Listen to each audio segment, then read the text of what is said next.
दीगर खबरें शामिल करें तो मियांवाली में बदबख्त बेटे ने फायरिंग करके मां और बहन को कत्ल कर दिया है। लालची मुल्ज़म मां के पेंशन बुक न देने पर दोहरा कत्ल करके फरार हो गया है। इसी पर बात करेंगे। असगर नियाज़ी हमारे साथ मौजूद हैं। असगर, बताइएगा, बदबख्त बेटे ने फायरिंग करके मां और बहन को कत्ल कर दिया।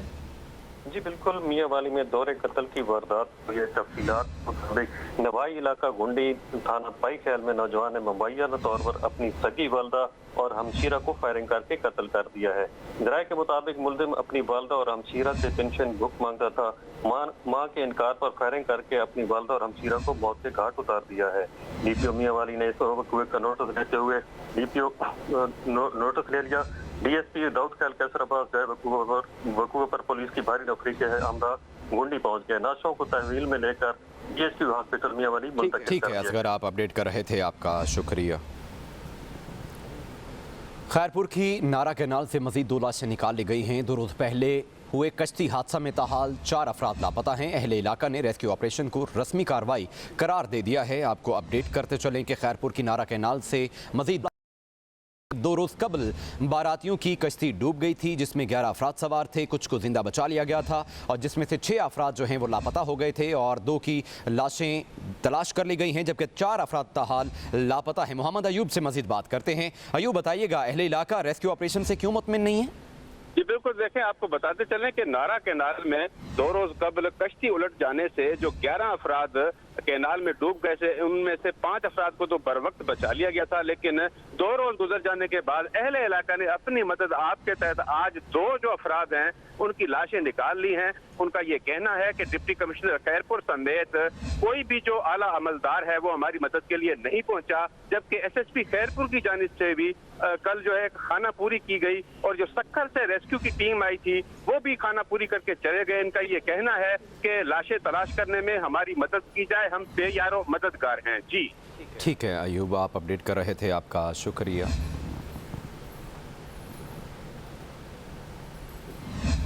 उधर आरिफवाला में खून सफ़ेद हो गया। बाप ने अपने 2 साला बेटे को कत्ल कर दिया। मियां बीवी के इख्तिलाफ पर बीवी मैके चली गई। खामद ने तैश में आकर बेटे को कत्ल कर दिया। संगदिल बाप ने बेटे को कत्ल करके घर के कमरे में दफन कर दिया।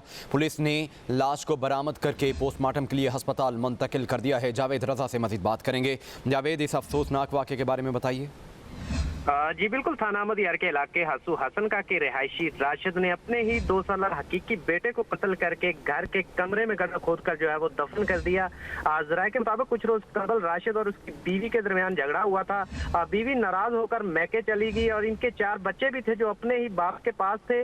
काफी दिन बीवी ना आई तो फिर बाप ने अपने सबसे छोटे बेटे अब्दुर्रहमान को जो है वो कत्ल कर दिया और घर में कमरे में दफन कर दिया। गुज़श्ता रोज मियाँ बीवी की सुलह हुई तो बीवी घर आई, छोटे बेटे को गैब पाया तो बार बार अपने शौहर से पूछा तो वो टाल मटोल से काम लेता रहा। आखिरकार इंकशाफ हो गया कि बच्चे को कत्ल कर दिया गया है। ये बताने के बाद मुल्जिम जो है वो मौका से। बहुत शुक्रिया जावेद आपका। अलीपुर चट्टा में पाबंदी के बावजूद चावल की बाकियात को जलाने का सिलसिला जारी है। स्मॉग और माहौलियाती आलूदगी का सबब बनने वाला इकदाम शहरियों के लिए परेशानी का बायस है, जबकि महकमे माहौलियात समेत इदारे गफलत की नींद सो रहे हैं। अब बात कर लेते हैं कश्मीर के तालुका सिविल हॉस्पिटल में सहूलियात का फुकदान है। 3 सूबों के संगम पर वाक़े शहर में दूर दराज से आए मरीज अद्वियात के बगैर लौटने पर मजबूर हैं। मजीद बता रहे हैं हमारे नुमाइंदा नादिर अली कोलाची। जी नादिर। जी बिल्कुल, 3 सूबों के संगम मौजूद कश्मीर की 12 लाख आबादी का इकलौता तालका हॉस्पिटल कश्मीर में सहूलियात का फुकदान है। गुज़श्ता 6 माह से यहाँ पर अद्वियात तक मौजूद नहीं, जिसके बाद आने वाले जो मरीज़ हैं वो खाली हाथों लौटने पर मजबूर हैं। जब हमारी यहाँ के एमएस और सीनियर डॉक्टर हजरात से बातचीत हुई तो उनका यही कहना था कि हमारे पास यहाँ पर गुज़श्ता 6 माह गुजर चुके हैं, जिसके बाद हमारे पास अद्वियात नहीं और आने वाले जो हज़ारों की तादाद में मरीज़ हैं उनको रोज़ाना की बुनियाद पर जो है हम वापस भेज रहे हैं। और यहाँ पर मैं आपको मज़ीद ये भी बताता चलूँ कि तालका हॉस्पिटल कश्मीर को 3 सूबे जो हैं लगते हैं, सिंध, पंजाब और बलूचिस्तान से जो लोग आते हैं इसी तालका हॉस्पिटल कश्मीर में इलाज करवाने के लिए तो वो खाली हाथों लौट जाते हैं। और यहाँ पर जो रोड हादसात हों या पुलिस मुकाबले हों वो भी रोज़ाना की बुनियाद पर यहाँ होते रहते हैं, लेकिन यहाँ पर जो है तालका हॉस्पिटल कश्मीर में किसी किस्म की कोई सहूलियत मुयसर नहीं है। यहाँ के शहरियों से और बीमार बच्चे उठाकर आने वाले लोगों से बातचीत हुई तो उनका भी यही कहना था कि हम अपने छोटे नन्हे मुन्ने चीखते चिल्लाते हुए बीमार बच्चे जब यहाँ पर लाते हैं तो हमें यहाँ से जो है उसी वक्त जवाब दिया जाता है हमारे पास यहाँ पर अद्वियात मौजूद नहीं। उन्होंने निगरान सिंध हुकूमत से मुतालबा करते हुए कहा कि तालका हॉस्पिटल कशमोर में तमाम तर सहूलियात मुयसर की जाएँ ताकि हम अपने ले आने वाले बच्चों का इलाज तो करवा सकें। जी, अलीपुर की तहसील हेडक्वार्टर हॉस्पिटल में सहूलियात का फुकदान है। 5 साल कबल बनाया गया कार्डियोलॉजी ब्लॉक ताहाल फंक्शनल नहीं हो सका। दिल के मरीजों को दुश्वारी का सामना है। अब्दुल समद कादरी से मजीद बात करेंगे। जी अब्दुल समद। जी बिल्कुल, अलीपुर के तहसील हेडक्वार्टर अस्पताल में सहूलियात का फुकदान है। 5 साल कबल करोड़ों रुपए की लागत से कार्डियोलॉजी ब्लॉक तो बना दिया गया, लेकिन ताहाल इसको फंक्शनल नहीं किया जा सका। एमरजेंसी की सूरत में लाए गए अमराज कल्ब के मरीज़ों को शदीद दुश्वारी का सामना करना पड़ रहा है। जब दिल के मरीज़ एमरजेंसी की सूरत में यहाँ पर आते हैं तो उनको फौरी तौर पर ज़िले सदर अस्पताल मुजफ्फरगढ़ या फिर कार्डियोलॉजी सेंटर मुल्तान जो है रेफ़र कर दिया जाता है। फासला ज़्यादा होने की वजह से मरीज़ जो हैं वो रास्ते में ही दम तोड़ जाते हैं। इस हवाले से जब हमारी अमराज कल्ब के लवाहकीन और उन दीगर शहरियों से बात हुई तो उनका यही कहना था। उन्होंने हुकूमत वक्त से मुतालबा किया है कि इस कार्डियोलॉजी ब्लॉक को फंक्शनल किया जाए और यहाँ पर तहसील हेडक्वार्टर अस्पताल में माहिर अमराज कल्ब के जो डॉक्टर हैं उनको तैनात किया जाए ताकि अमराज कल्ब के लिए आने वाले मरीज़ों को जो है फौरी तिबी इमदाद दी जा सके और उनकी जानें बच सके।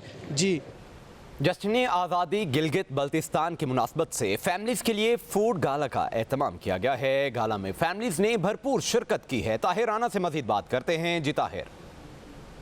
जी, आज गिलगित बल्तिस्तान भर में 76वां योम आज़ादी मनाया जा रहा है और आज इसी सिलसिले में GDA हैंडीक्राफ्ट्स मार्केट गिलगित में ख़वातीन ने स्टॉल्स लगाए हैं फूड के। और हमारे साथ GDA के डायरेक्टर साजिद साहब मौजूद हैं। साजिद साहब, ये बताएं कि इस जो आपने इवेंट रखा है इसका मकसद क्या है? सबसे पहले तो मैं तमाम गिलगित बल्तिस्तान को योम आज़ादी गिलगित बल्तिस्तान मुबारकबाद पेश करता हूँ। ये जो मार्केट इस्टेब्लिश की है ख़वातीन के लिए, तो आज हमने योम आज़ादी के मुनासबत से ख़वातीन का एक फूड गाला यहाँ पे इनेकाद किया था, जो कि माशाल्लाह बहुत बेहतरीन तरीके से कामयाब रहा और बहुत ही सक्सेसफुल रहा। लोगों का जोग दर जोग यहाँ पे आना ये हमारे लिए कामयाबी का बाइस है। हम बहुत खुश हैं, इदारा भी बहुत खुश है इससे। तो हमारे ख़वातीन को इधर इस तरह और फैमिलीज़ को देख के बड़ी खुशी हुई और सब लोगों को मेरी तरफ से एक दफ़ा फिर जश्न आज़ादी मुबारक हो।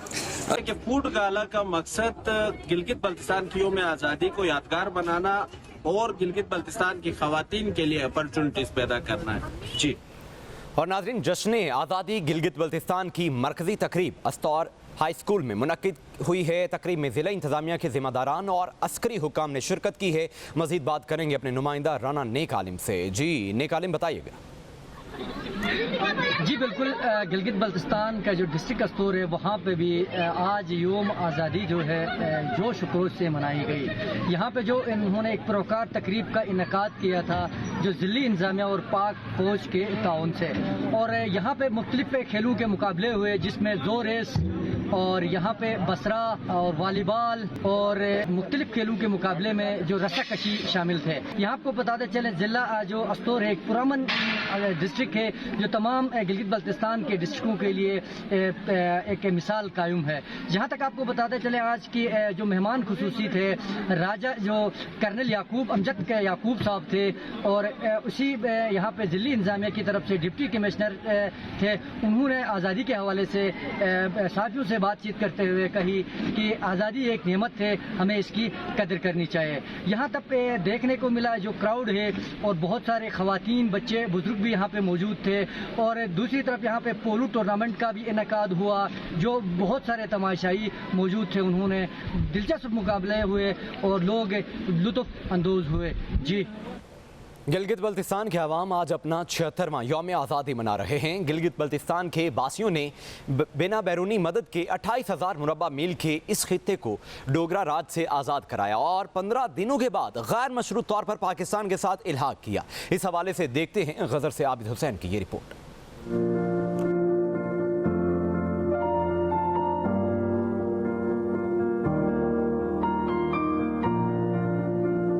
गिलगित बल्तिस्तान बल्तिस्तान के अवाम आज अपना 76वां यौम आज़ादी मना रहे हैं। गिलगित बल्तिस्तान 1 नवंबर 1947 को एक आज़ाद रियासत के तौर पर दुनिया के नक्शे में उभरा और 15 दिनों के बाद गिलगित बल्तिस्तान के अवाम ने पाकिस्तान के साथ इल्हाक किया। जियोग्राफी अहमियत के हामिल इस खित्ते के अवाम भी आज़ादी गिलगित बल्तिस्तान भरपूर अंदाज में मना रहे हैं। शहीदों की सरजमीन जिला गिजर में भी मरकजी तकरीब का इनेकाद यादगार शोहदा गिजर में किया गया, जहाँ लोगों की एक बड़ी तादाद ने शिरकत की। आज़ादी यकीनन एक नियामत से कम नहीं है। हम आज़ाद फिजा में सांस ले रहे हैं खुदादाद इस्लामी ममलिकत खुदादाद पाकिस्तान में, तो ये हमारे लिए एक नियामत से कम नहीं है। सियाहती एतबार से अपना एक मुनफरिद मुकाम रखने वाले इस खूबसूरत इलाके का रुख करने वाले सियाह भी 1 नवंबर के हवाले से मोहब्बत भरे पैगामात और नेक तमन्नाओं का इजहार भी कर रहे हैं कि अवाम भी सेनेट और कौमी असम्बली में नुमाइंदगी के मुंतजिर है। Abid Hussain, public TV, geyser, Gilgit Baltistan. खबरें और भी होंगी बुलेटिन का हिस्सा, मगर एक ब्रेक के बाद आप हमारे साथ रहिए।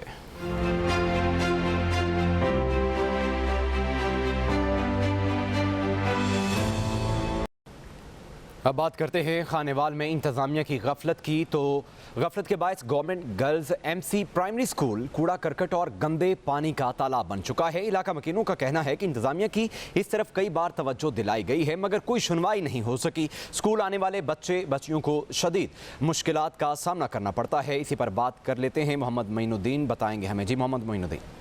जी बिल्कुल, ज़िले इंतज़ामिया की अदम दिलचस्पी के बाद जहां खानेवाल शहर में गंदगी के ढेर लगे हुए हैं, वहीं पर गवर्नमेंट एमसी स्कूल 6G के आगे भी इस वक्त गंदगी के ढेर हैं और यहां पर सेवरी सिस्टम बुरी तरह ख़राब होने की वजह से यहां पर एक गंदे नदी नाले का मंजर पेश कर रही है। यहां पर जब हमारी वालदैन से बात हुई तो उनका ये कहना था कि बहुत अरसे से ये मसला चला आ रहा है और स्कूल के आगे ऐसा गंदा तालाब बन चुका है जहाँ से रोज़ छोटे छोटे मासूम बच्चे और बच्चियां जो हैं गुजर कर स्कूल जा रहे हैं और उन्हें इस वक्त शदीद परेशानी का सामना करना पड़ता है। यहाँ पर वालिदैन का मज़ीद ये भी कहना था कि मुतअद्दिद मरतबा ज़िले इंतज़ामिया की इस तरफ तवज्जो दिलवाई गई है, मगर अभी तक किसी किस्म की भी कोई कार्रवाई नहीं हो सकी। और ये जो इस वक्त बड़ा सारा जौहड़ बना हुआ है जिसकी वजह से वो परेशान है, उनका भी यही कहना था कि ज़िले इंतज़ामिया फिलफोर ऐसे इंतज़ाम करवाए कि यहाँ से ये जो गंदगी का जो तालाब है वो ख़त्म हो सके। ज़िले इंतज़ामिया मेहरबानी करे और एक मरतबा फिर जो है ये जो जगह है इसे साफ़ करवाया जाए, सेवरी सिस्टम को ठीक किया जाए ताकि उनकी परेशानी कम हो सके। जी। सोना महंगा होने से शहरियों की कुव्वत खरीद जवाब दे गई है। मुल्तान के सराफा बाजार गाहकों से खाली हैं। ताजिर और दिहाड़ीदार तबका सख्त परेशान है। मज़ीद जानते हैं अपने नुमाइंदे शाहिद इमरान कुरैशी से। जी शाहिद। जी बिल्कुल, सोने के रेट में उतार चढ़ाव का सिलसिला जो है वो जारी है। मेरे साथ इस वक्त सराफा एसोसिएशन के सदर ख्वाजा मोहम्मद असलम साहब मौजूद हैं, उनसे मज़ीद जानते हैं। सर, क्या वजह है सोने का रेट ऊपर नीचे आ रहा है और कस्टमर भी नज़र नहीं आ रहा मार्केट में, इसकी वजह? इसकी वजह पहले तो डॉलर का बहुत बढ़ जाना, डॉलर का रेट कम होने से सोने का रेट भी कम हुआ है, पेट्रोल का रेट कम होने से महंगाई कम होनी चाहिए थी, आवाम को खुर्द-ओ-नोश सस्ती मिलनी चाहिए थी, लेकिन वो नहीं हुई। तो इंतज़ामिया से मेरी यही गुजारिश है कि आप ठंडे कमरों में बैठकर फैसले ना करें, बाहर निकलें और देखें कि पेट्रोल सस्ता होने के बाद महंगा हुआ था तो चीज़ें कीमतें बढ़ गई थी, अब सस्ता हुआ है तो कोई चीज़ कम नहीं हुई, सब चीज़ें अपनी जगह पर मौजूद हैं। बात आपने सुनी, इनका यही कहना है कि सोने के उतार चढ़ाव की वजह से गाहक नहीं आ रहे, सराफा बाज़ार जो है वो वीरानी का मंजर पेश कर रहा है। इन्होंने ये भी मुतालबा किया है कि ज़िला इंतज़ामिया जो है शय खुर्द-ओ-नोश की कीमतों में जो है वो कमी लाने के लिए इक़दाम करें ताकि जो गरीब तबका है, जो मज़दूर तबका है, दिहाड़ीदार तबका है, उनकी मुश्किलात जो है वो कम हो सकें। जी। सरगोदा में इंतजामिया सरकारी नर्ख पर रोटी और नान फरोख्त कराने में मुकम्मल तौर पर नाकाम है। रोटी 20 रुपये जबकि नान 25 से 30 रुपये में फ़रोख्त किया जा रहा है। मोहम्मद बिलाल से मज़ीद बात करते हैं। बिलाल, बताइएगा इस हवाले से। जी बिल्कुल, पूरे मुल्क की तरह ज़िला सरगोदा के अंदर भी महंगाई जो है एक कदर बढ़ चुकी है कि थमने का नाम ही नहीं ले रही। और जो रोज़ाना की बुनियाद पर लोग जो है वो रोटी का इस्तेमाल करते हैं, खाते हैं, 2 टाइम उन्हें नसीब होती है, लेकिन वो भी रोटी जो है इस वक्त सरगोदा के अंदर 20 रुपये जो है वो फ़रोख्त हो रही है। और अगर बात की जाए नान की तो वो 20 रुपये से 25 रुपये 30 रुपये तक जो है वो फ़रोख्त हो रहा है। जबकि जो सरकारी डिप्टी कमिश्नर ऑफिस से जो एक जो नर्खनामा जारी हुआ है उस हवाले से अगर बात की जाए तो रोटी जो 100 ग्राम की है उसका रेट जो है वो 12 रुपये मुकर्रर किया गया है और जो नान है 120 ग्राम का उसका रेट जो है 15 रुपये मुकर्रर किया गया है। लेकिन जो ज़िले इंतजामिया की तवज्जो न होने की वजह से रोटी और नान ये दोनों ही इन रेटों पर यहाँ पर नहीं मिल रहे। सरगोदा के शहरी एक ही मुतालबा कर रहे हैं कि खुदारा ज़िले इंतजामिया हम पर तरस खाए और जो सरकारी नर्खनामे के मुताबिक जो है रोटी और नान की कीमतें जो है वो मुकर्रर करवाई जाए। जी ठुल में कोरोना के बायस बंद की गई ट्रेनें ताहाल बहाल ना हो सकें, लोग सस्ते सफ़र से महरूम हो गए हैं। मज़ीद जानते हैं अपने नुमाइंदे सईद मोहम्मद से। जी सईद। जी बिल्कुल, हम इस वक्त मौजूद हैं ठुल रेलवे स्टेशन पर। कोरोना के बायस ये रेलवे स्टेशन तो बंद कर दिया गया मगर ताहाल इस रेलवे ट्रैक को बहाल नहीं किया गया है। इस हवाले से जब हमारी यहाँ के शहरियों से बात हुई उनका यही कहना था कि हम जो हमसे बआसानी सफ़र करना भी जो है वो भी छीन ली गई। तहसील ठुल में रेलवे ट्रैक तो मौजूद है मगर लंबी अरसे से यहाँ पर जो है ट्रेन नहीं गुजरती है। यहाँ के शहरियों ने यह भी मुतालबा किया है कि हुकूमत वक्त को चाहिए इस रेलवे ट्रैक को बहाल किया जाए। इसके साथ साथ खुशहाल खान खटक और जो है चलतन एक्सप्रेस ट्रेन को भी बहाल किया जाए ताकि ठुल शहर की जो रौनकें हैं वो भी दोबारा बहाल हो सकें। जी जड़ावाला शहर की खूबसूरती के लिए लगाया गया घोड़ों का मॉडल टूट फूट का शिकार है जिससे शहर की खूबसूरती मांद पड़ गई है। मजीद बात करेंगे राना एहसान अली से। जी एहसान, आगाह कीजिए। देखें जी, जड़ावाला शहर की खूबसूरती के लिए घोड़ों का जो मॉडल लगाया गया था वो टूट फूट का शिकार है। कई सालों से ये घोड़े जो हैं वो यहाँ पे नस्ब किए गए थे शहर की खूबसूरती के लिए, लेकिन अब 2 से 3 साल के दौरान हमने देखा कि ये घोड़े जो है वो टूट फूट का शिकार है। ये मॉडल बिल्कुल ख़त्म होता हुआ हमें नज़र आ रहा है, इसलिए इसको यहाँ पे नस्ब किया गया था ताकि शहर की खूबसूरती मज़ीद अया हो और जो आने वाले शहरी हैं उनको शहर की खूबसूरती के बारे में पता चल सके। इन घोड़ों की टूट फूट की वजह से ना सिर्फ शहर की जो खूबसूरती है वो मांद पड़ चुकी है बल्कि इससे इंतज़ामिया की जो कारकर्दगी है, जो नाकस कारकर्दगी है, उसका पोल भी खुल के सामने आ चुका है। कई बार इस हवाले से इंतज़ामिया को आगाह किया गया लेकिन उनकी जानब से किसी किस्म के कोई भी इक़दाम नहीं उठाए गए ताकि इन घोड़ों की जो है इस मॉडल की जो है वो तज़ीन व आराइश की जाए, इनकी मरम्मत की जाए। ना सिर्फ ये घोड़े यहाँ पे टूट फूट का शिकार हैं बल्कि यहाँ पे जड़ी बूटियाँ उगी हुई हैं और ये मेन इंटरेस्ट है जड़ावाला की। जब भी लोग दाखिल होते हैं तो इस मॉडल के ऊपर नज़र पड़ती है शहरियों की, जो कि इंतहाई अफसोस का मुकाम ये है कि ये टूट फूट का शिकार है। जब मेरी शहरियों से बात हुई तो शहरियों का ये कहना था कि जड़ावाला की ये खूबसूरती है और इस खूबसूरती को दोबारा से मरम्मत किया जाए ताकि इस शहर की खूबसूरती बरकरार रह सके। जी डस्का का रुख करें तो तरक्याती मंसूबे ताखीर का शिकार होने से शहर की हालत ख़राब है। मालियाती इदारे ने 6 मेगा प्रोजेक्ट मुकम्मल करने थे जिन पर ताहाल काम शुरू ही नहीं हो सका। मजीद बात करेंगे नवीद इकबाल से। जी नवीद। जी बिल्कुल, डस्का में एक मालियाती इदारे के तामुन से 1850 मिलियन की लागत से प्रोजेक्ट मुकम्मल होने थे जो ताखीर का शिकार हैं और ये प्रोजेक्ट ताखीर का शिकार होने की वजह से आज डस्का के जो हालात हैं वो बिल्कुल जो हैं वो ख़राब हो चुके हैं। तमाम शहरा टूट फूट का शिकार हैं, सीवरेज सिस्टम नाकारा हो चुका है। अगर हम बात करें स्टेडियम रोड की तो स्टेडियम रोड पर 2 जगह पर 30-30 फुट गहरे गड्ढे बने हुए हैं और यहाँ से जो है शहरियों को आना जाना जो है वो दुश्वार हो चुका है। कई देहातों का आने जाने का रास्ता वो भी मुनक़ता हो चुका है। अतराफ में जितने भी इमारात हैं उन्हें वो गिरने का जो है खदशा पाया जा रहा है। शहरियों को यहाँ पर कहना है कि अगर ये मालियाती इदारे के तामुन से प्रोजेक्ट अगर अपने वक्त में मुकर्रर पर शुरू हो जाते तो आज डस्का की ऐसी हालत ना होनी थी। और बारिश के दिनों में डस्का का तमाम जो सीवरेज सिस्टम वो खुल के उसकी कारकर्दगी सामने आ जाती है। तमाम शहरात पर कई फीट पानी खड़ा होना वो मामूल बन चुका है। तो शहरियों ने आला हकाम से जो है मुतालबा किया है कि ये जो प्रोजेक्ट हैं इन्हें जल्द से जल्द मुकम्मल किया जाए ताकि शहरी जो है वो बाआसानी अपनी ज़िंदगी बसर कर सकें। जी म्यूनसिपल कमेटी एहलकारों की गफलत और लापरवाही के सबब अलीपुर का सीवरेज सिस्टम जैम हो चुका है। सफाई न होने के सबब नालियां गंदगी से अट चुकी हैं। मजीद बताएंगे अब्दुल समद कादरी। जी बताइए। जी बिल्कुल, म्यूनसिपल कमेटी एहलकारों की गफलत और लापरवाही के सबब शहर के मुख्तलिफ इलाकों में गंदगी के अंबार लग चुके हैं। जो नालियां हैं वो गंद से अट चुकी हैं और नालियों का जो गंदा पानी है वो बाहर गलियों में आ गया है और जो गलियां हैं वो नदी नालों का मंजर पेश कर रही हैं। अगर बात की जाए खुमैनी चौक की, अकब सिविल अस्पताल रोड की या राजपूत कॉलोनी की, तो शहर के जो मुख्तलिफ इलाके हैं, यहाँ के जो मोहल्ले हैं, इनकी जो गलियाँ हैं वो गंदे पानी से भर चुके हैं, जिसकी वजह से शहरियों को शदीद परेशानी का सामना करना पड़ रहा है। मेरे साथ इस वक्त एक शहरी मौजूद हैं, मज़ीद इस सवाल से उनसे जानते हैं। जी सर, बताइएगा। म्यूनसिपल कमेटी की नाअहली की वजह से पूरे शहर में गंदा सीवरेज का पानी भरा हुआ है। इस वक्त ये टीचर कॉलोनी में आप देख रहे हैं, शेरवानी वाली गली में ये पीछे पानी गंदा भरा हुआ है कई दिनों से। जो छोटे बच्चे हैं स्कूल आने जाने वाले, उनको बड़ी तकलीफ़ होती है यहाँ से गुजरने में, और जो ख़वातीन हैं उनको भी यहाँ गुजरने में बड़ी तकलीफ़ होती है। और कई दफ़ा हमने जो म्यूनसिपल कमेटी का अमला है उन्हें कहा है कि ये पानी साफ़ किया जाए, लेकिन कोई टस से मस नहीं हो रहा। जी, जैसा कि आपने शहरी की ज़बानी सुना कि बारहा म्यूनसिपल कमेटी एहलकारों को कहा गया लेकिन उन कोई सुनवाई ना हो सकी। उन्होंने हुकूमत वक्त से मुतालबा किया है कि म्यूनसिपल कमेटी का जो नाअहल अमला है इसको काम पर लगाया जाए और शहर की जो है सफाई सुथराई कराई जाए ताकि जो शहरी हैं वो परेशानी से बच सकें। जी। ओकाड़ा का जिमखाना क्रिकेट स्टेडियम खस्ता हाल है। हिफाजती जंगले भी टूट गए हैं। इंतजामी गफलत के बायस ग्राउंड में झाड़ियाँ तक उगाई हैं। मज़ीद बात करेंगे राना फैज़ान से। जी फैज़ान, बताइए।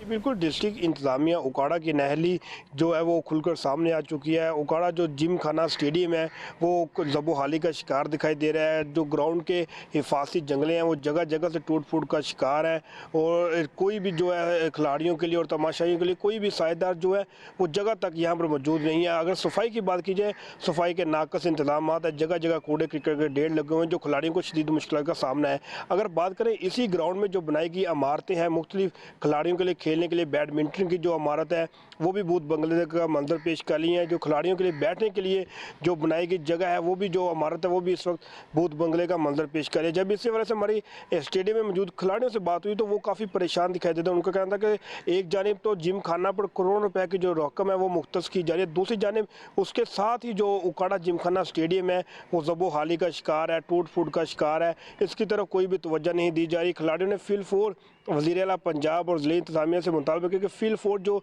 जिम खाना स्टेडियम है इसकी तरफ तवज्जो दी जाए ताकि यहाँ पर जो आने वाले दूर दराज से इलाके से जो खिलाड़ी हैं वो यहाँ पर अपना खेल खेल सकें और जो उनको सहूलतें फराहम की जाएँ। जी। महकमा हाईवे की गफलत से ननकाना साहब से लाहौर रोड टूट फूट का शिकार है। मुसाफिरों और ट्रांसपोर्टरों को शदीद मुश्किलात का सामना है। ननकाना साहब से हमारे नुमाइंदा अब्दुल गफ़ार मज़ीद बताएंगे। जी अब्दुल गफ़ार। जी बिल्कुल, ननकाना लाहौर रोड महकमा हाईवे की गफलत और लापरवाही के बाद जगह जगह से टूट फूट का शिकार है। सड़कों पर मुतअद्दिद जगहों पर गड्ढे बन गए हैं। सड़क की खस्ता हाली के बाद ट्रैफिक की रवानी शदीद मुतासर हो रही है। इसके साथ साथ आए रोज़ ट्रैफिक हादसा मामूल बन गए हैं जिससे जानी नुकसान के साथ साथ गाड़ियों को के मालिकान को भारी माली नुकसान भी उठाना पड़ता है। मोटरवे M3 पर लाहौर और मुल्तान जाने के लिए रोज़ाना सैकड़ों गाड़ियाँ भी सड़क से गुजरती हैं। गुज़श्ता हुकूमतों ने भी सड़क की असर व तामीर या मरम्मत के लिए कोई तवज्जो ना दी, जिससे सड़क की खस्ता हाली में दिन ब दिन इजाफा होता जा रहा है, जबकि महकमा हाईवे का अमला गफलत की नींद सो रहा है। मुसाफिरों और ट्रांसपोर्टर्स हज़रात ने अरबाब इख्तियार से पुरजोर मुतालबा किया है कि इस सड़क को ननकाना साहब से फिरोज वटवा तक डबल बनाया जाए ताकि आए रोज़ होने वाले हादसा में कमी वाक़ हो सके। जी। मुल्तान की तहसील जलालपुर पीरवाला का इकलौता पोस्ट ऑफिस खस्ताहाली का शिकार है। 30 साल कबल तामीर किए गए पोस्ट ऑफिस की 4 दीवारी और मेन गेट भी गायब हो चुके हैं। मजीद बात करेंगे नईम लाशारी से। जी नईम। बिल्कुल, मुल्तान की सबसे बड़ी तहसील जलालपुर पीरवाला का अखलौता पोस्ट ऑफिस जो अरसा 30 साल कबल तमीर किया गया था, अरसा दराज से खस्ता हाली और टूट फूट का शिकार है। ना कोई 4 दीवारियाँ और ना कोई मेन गेट है। मैं आपको ये बताता चलूँ कि ये पोस्ट ऑफिस महल्ला हाफजाबाद के दरमियान में वाक़ है। महल्ला हाफजाबाद का सीवरेज सिस्टम नकारा हो चुका है जिसका सारा पानी पोस्ट ऑफिस में ही जमा रहता है। इस हवाले से जब हमने इलाका मकीनों से बात की तो उनका कहना था कि पोस्ट ऑफिस में पानी जमा रहने से हम मुख्तलिफ बीमारियों में मुब्तला हो रहे हैं। इलाका मकीनों का कहना था कि कई बार म्यूनसिपल कमेटी के अमले को दरख्वास्त सीवरेज सिस्टम को बहाल करने के लिए दरख्वास्तें दे चुके हैं लेकिन कोई सुनने को तैयार नहीं। इस हवाले से जब हमने पोस्ट ऑफिस के अमले से बात की तो उनका कहना था कि कई बार अफसरान बाला को फंड्स के लिए दरख्वास्तें दे चुके हैं लेकिन कोई अमल दरामद नहीं हुआ। शहरियों ने आला हुकाम से मुतालबा किया है कि महल्ला हाफजाबाद का सीवरेज सिस्टम बहाल किया जाए और पोस्ट ऑफिस को नए सिरे से तमीर किया जाए ताकि आने वाले शहरी परेशानी से बच सकें। जी। रेनाला खुर्द का वाहिद स्पोर्ट्स कॉम्प्लेक्स खस्ता हाली का शिकार है। ठेकेदार मरम्मती काम अधूरा छोड़कर फरार हो गया है। बैडमिंटन कोर्ट जगह जगह से टूट चुका है। खिलाड़ियों को खेलने में दुश्वारी का भी सामना है। मोहम्मद शहबाज जावेद से मजीद बात कर लेते हैं। शहबाज, अपडेट कीजिएगा इस हवाले से। बिल्कुल, रेनाला खुर्द का वाहिद स्पोर्ट्स कम्प्लेक्स अरसा दराज से खस्ता हाली की वजह से टूट फूट का शिकार था, जिसका गवर्नमेंट ने ठेकेदार को ठेका दिया, लेकिन ठेकेदार जो है काम अधूरा छोड़कर यहाँ से रफू चक्कर हो चुका है, जिसकी वजह से यहाँ पर गेम करने के आने वाले जो खिलाड़ी हैं उनको शदीद मुश्किलात का सामना है। अगर मैं बैडमिंटन के फ़र्श की बात करूँ तो वो जगह जगह से टूट फूट का शिकार है। कई खिलाड़ी यहाँ पर गिर कर जो ज़ख्मी हो चुके हैं। इसी तरह वॉलीबॉल का जो फ़र्श है वो भी टूट फूट का शिकार है और जो इमारत है वो भी खस्ता हाली का शिकार है। वाशरूम और सीवरेज ना होने की वजह से खिलाड़ियों को शदीद मुश्किलात का सामना रहता है। इस हवाले से जब यहाँ पर गेम करने वाले आने वाले खिलाड़ियों से हमारी बात हुई तो उनका कहना था कि यहाँ पर जगह जगह से ये जो फर्श है ये टूट फूट का शिकार है। वाशरूम ना होने की वजह से और सीवरेज ना होने की वजह से भी हमें शदीद मुश्किलात का सामना रहता है। स्नूकर क्लब और वेट लिफ्टिंग क्लब जो है वो भी उसका सामान भी यहाँ से गायब हो चुका है। हमारी आला हुकाम से ये अपील है खुदारा के ये स्पोर्ट्स कम्प्लेक्स को जल्द अज जल्द मुकम्मल किया जाए ताकि हम यहाँ पर अपनी गेम जारी रख सकें, जिससे हम अपना और अपने मुल्क का नाम रोशन कर सकें। जी, खबरें आपके इलाके से भी होंगी, मगर एक ब्रेक के बाद आप हमारे साथ रहिए।